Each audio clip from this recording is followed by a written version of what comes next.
Unboxing the marble control panel. Video van de marble bluspaneel.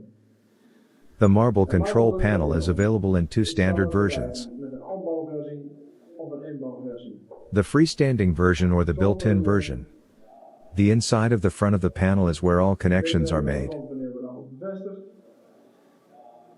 opbouwbak, opbouwbevestiging. Furthermore, there are the frame for the freestanding version and the frame for the built-in version.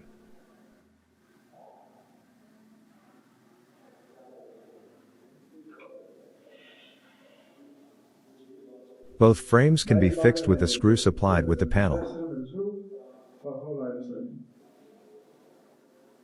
Now for an overview of the various ports with provisions for connection on both sides.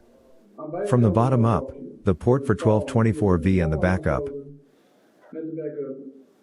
followed by the two zones, if needed, alarm extinguisher, extinguishing charged, key switch, error message, external alarm, external buzzer sounder and the Fireblocker port.